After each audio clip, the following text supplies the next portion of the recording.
What if your next home is a corner lot property that is semi-furnished and with own private dipping pool?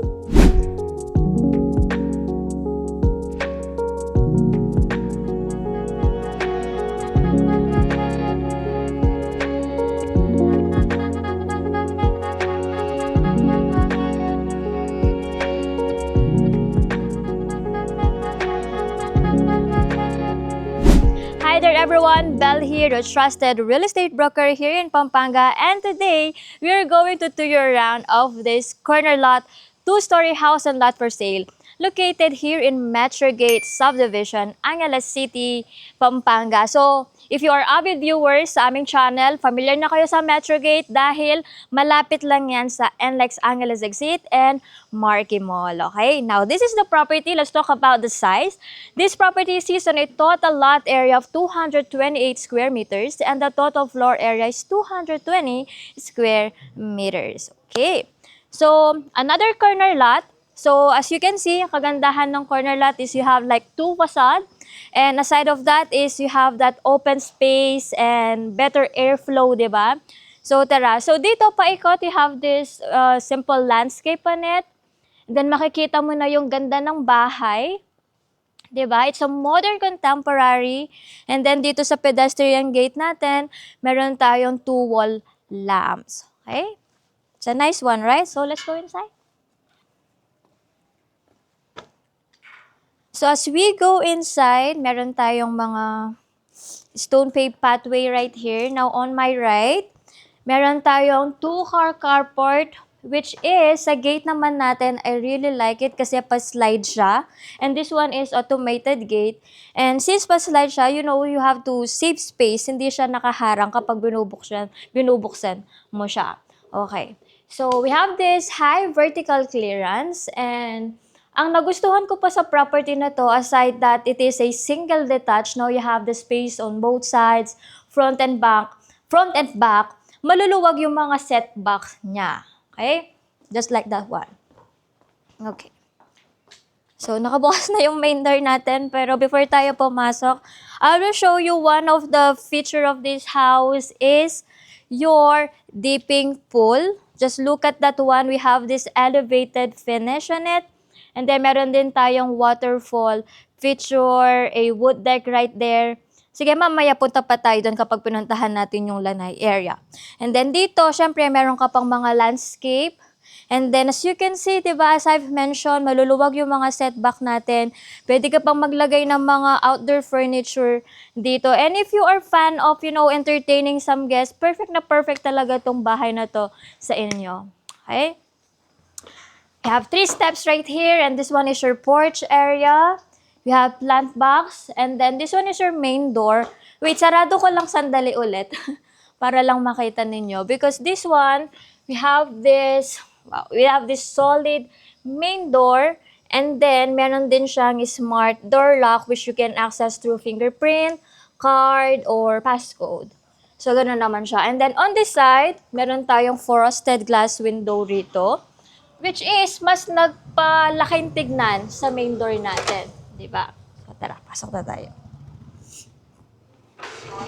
Okay, now welcome to your living area. So, pagpasok pa lang natin, meron na tayong makikita mirror dito, which, you know, pag may mga mirror sa mga open or space natin, is mas nagpapaluwag siyang tignan. But, as we go along here, as you can see, we have this double height ceiling. It's very airy. Paired with this massive accent wall right here. So, dito maglagay ka lang ng television. Hindi na sila naglagay para at least, diba, when you get this house, kayo nang bahala kung ilang inches yung pwede nyong ilagay dito. You have this console table, this built-in shelvings on it with the light. Diba, you can display your collection. Like, for example, this one. Ay, sino pa? Like, for this one, may mga car collection siya. I'm not quite sure if kasama din siya, no? So, ayan. And then, we have this living room setup. So, may mga, living area setup. So, I really love also the color of it kasi may nag-pop up na color which is the orange one and the white. So, sobrang aesthetic na din tignan. And then, look at the windows. Malalaki din sila. Is floor to ceiling. Tapos, I think, ano din to? Nabubuksan din to. So, di ba? At least yung ventilation meron pa rin. And syempre, yung natural light. Okay, now, adjacent to it, of course, is your dining area. You have this 6-seater dining table. Even the chairs and the dining table is very simple. It's very minimalist. Paired with this very nice drop lights on it. And then kung mapapansin din ninyo, no, iba yung tiles na ginamit nila from the living, kitchen, and dining. So it's kind of separate kung nasaan din yung dining area. Again, we have this big window and then you have a view on your pool area. So, di ba? You can enjoy eating while having some dinner, di ba? And then you have the view. So, dito pakita ko na before tayo pumunta dyan sa kitchen. So, this one is your lanai area. Look how spacious it is. So, na-mention ko nga sa inyo, no, if you are kind of person na mahilig magpabisita, perfect tong house na to sa inyo kasi ang luluwag ng mga open spaces niya. Like for this one, mag-set up ka lang ng mga tables and chairs, yung dito sa wood deck ninyo, di ba? So, okay na din to. And then, right here, nandito na rin tayo. I'm going to show you your service area, your outdoor toilet and bath because you have your pool. And then, dito na yung informal kitchen ninyo. Meron na yung cooktop. Ayan, tapos meron na din siyang another sink right here. Cabinetries, more storage space. So, technically, dito na tayo nagluluto ng mga maamoy na hindi mo pwedeng iluto sa formal kitchen. And then, at the back of it, dito naman yung laundry area ninyo. So, we have 2 faucets right here, some outlet on it, tas another sink. Dito na lahat-lahat yan. Tapos, dito naman is yung water pump for your pool, of course. So, yun. Ay, no, may space pa nga dito eh. Nasa inyo na kung paano nyo siya i-utilize when you get this house. Pwede ka pa maglagay ng another storage, di ba? Paglagyan ng mga laundry, ano ninyo. Dito na tayo pumasok kasi this is the access going to the kitchen. Yun. So, their door is very solid din. Kasi ang bigat din nila. Okay? So, this one is our kitchen. So, dito meron tayong countertop. So, right here, you have your induction, your range hood, more storage spaces. You have 2 sink. Ayan, may mga smeg kettle pa tayo and bread maker. So, yan. Tapos, overhead din yung storage nila, as you can see. Tapos, may mga lightings pa. Sige, buksan natin so that they can see. Oops, may mga gamit siya. Yan.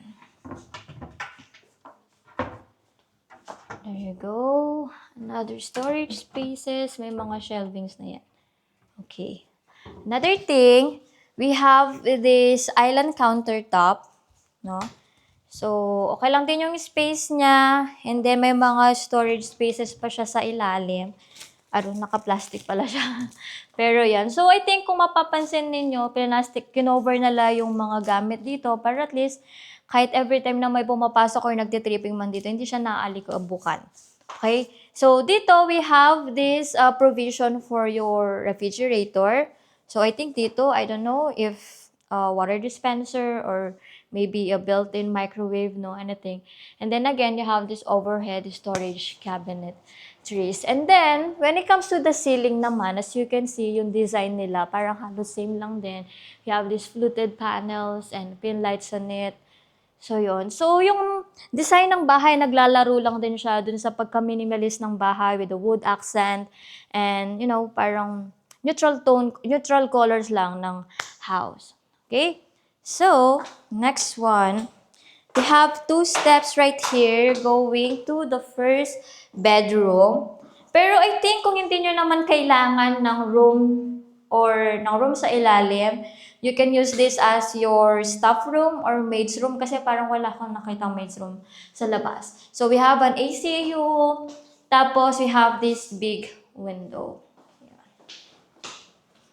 Then syempre, we have this. This one is full bath. So, yun. Okay, we have the smart toilet. We have the sink, a mirror on it, uh, partial enclosure for your shower area. That's it. Okay. Next one is, let's go upstairs. But under your stairs, guys, meron ka pang space dyan. So, pwede mo bang gawing parang lagayan dyan or some storage spaces. Okay. So, let's close this door first. So, yan siya. Tsaka ito pala, guys. So, pag may tao ata sa labas, nakakita mo kung sino yung nasa labas. Okay. Now, before we go upstairs, for those who haven't subscribed yet on our YouTube channel, please do subscribe. And then, for those who are looking for investment here in Pampanga, marami pa po kami mga available na properties. It's either vacant lot yan, house and lot, or condominium. We have that for you. Okay? So, for the stairs, we have this frameless tempered glass. And then, a wooden steps. And then, dito may mga step light din yan. And then, dito, mapapansin nyo, meron din tayong mga windows which you can see yung sa carport ninyo. And syempre, extra ano na din, natural light and ventilation. Pero okay din yung space ng ano nila, ng steps nila. So, kahit dalawang tao, pwede magsabay. Okay? And then, as you look up, meron tayong chandelier dyan. Match sila nung ginamit dun sa living and the dining area. And then, look at that. We have this, as you can see, a big window. Kaya sobrang liwanag ng bahay din eh. And then, when you get this house, maglagay ka lang ng mga curtains, diba? So, yeah. So, upon landing to the second floor, I'm going to show you the rooms. So, yeah. This is the first bedroom. This house pala is a semi-furnished. So, may mga rooms na walang mga bed. Pero for the living dining, may mga kasama na ng furniture and appliances. Okay, so for the first bedroom, ito na siya. We have this big window again. 2 windows, di ba? And then, we have this closet. And then, what else? ACU. Yun. So, kumbaga parang bed na lang din yung kulang at saka television. Okay, so next one is the common toilet and bath. Maya ko napakita yung sa master bedroom. But this one is the common toilet and bath for bedroom 2 and 3. So, yun siya. So, we have medicine cabinet, a toilet, and then syempre yung shower fixtures natin. Okay, and then the bedroom number 3. So, yeah. So, this is the space, guys. Kasyang-kasya ang double bed dito. Tapos, again, they are very generous of the windows. May window ka na dito. 2 side windows right here. So, I suppose dito mo lalagay yung bed ninyo. Diba? Tapos may bala tayong outlet doon. Tapos, this one is your closet. Yung ECU nandun. So, in front of me, dito mo naman lalagay yung television. Next one is the master bedroom na. Ihuli na natin yung balcony. Okay, so for the master bedroom, syempre kapag master bedroom yan, smart door lock din yung nilagay nila. Okay, so yeah. This is your master bedroom. We have king size bed right here. It's a very social na bed frame, no? And then, yeah, look at this one. It's a nice color. We have this fluted panel. And then, nandito rin yung monitor natin for the CCTV cameras. I think we have 8 CCTVs all throughout the house. And then, meron tayong ACU. Then, the big windows you can see right here. Sobrang liwanag ng bahay. And then, more pin lights on it. Tapos, dito naman sa entertainment console ninyo, we have this wall accent right here na mas nagpa-elegant tignan. And then, more shelvings. So, yun. And then, syempre, here is your walk-in closet. So, for your closet, meron tayong mga shelvings. Ayan. So, yan siya. Tapos, meron na din siyang mirror. So, kabilaan na yan. And then, another shelvings on it with LED strip light. So, dito, pwede mo nalagay dyan yung mga bags ninyo or shoes. And then, this one is your ensuite toilet and bath. So, for this one, is again, smart toilet. And then, a countertop kitchen or sink. May dalawang mirror na din dito. And underneath, may mga storage spaces. And then, Dito, meron din siyang shower area. I also love the separation na it. So, at least dito, pwede ka pa maglagay ng mga shampoo, and conditioner, and all. And then, I also love the tiles that they use of this one. Okay. So, ipapakita na lang yan sa mga B-roll para at least mas ma-appreciate po ninyo. Okay. So, syempre, your master bedroom has its own balcony. Look at that. So, yeah. You can enjoy the view because it's a corner lot. For now, you don't have any neighbor sa katabi mong bahay. So, yun. And then yung, I don't know kung nakikita nyo, pero makikita mo doon yung Mount Arayat. Okay. Alright. Just comment down below kung ano sa tingin nyo yung bahay na to for you guys. Okay? And we are not done yet because I'm going to show you the balcony, another balcony. So, dito, okay din yung space niya. Nakakapaglagay ka pa ng coffee table dito. So, again, we have this frameless tempered glass. Makikita nyo to sa facade, kaya sobrang gandang tignan din ng facade nito. Especially at night. Mas ma-appreciate nyo din yung bahay. Okay, now, this is the house tour or the full house tour of this house. And the best part of this one is this property comes with the big price drop from 22.5 million, 20 million na lang po siya. So, it's like 2.5 million savings, di ba? So, if you want this property na malapit lang siya sa NLEX and sa Marque Mall, hospitals, schools, perfect na tong house na sa inyo. And again, yung pinakagusto ko sa bahay na to is maluluwag yung mga open spaces niya. No? So, if you want to schedule a viewing, please do message me right here and I'll be going to assist you personally. Hope to see you here soon. Paalam!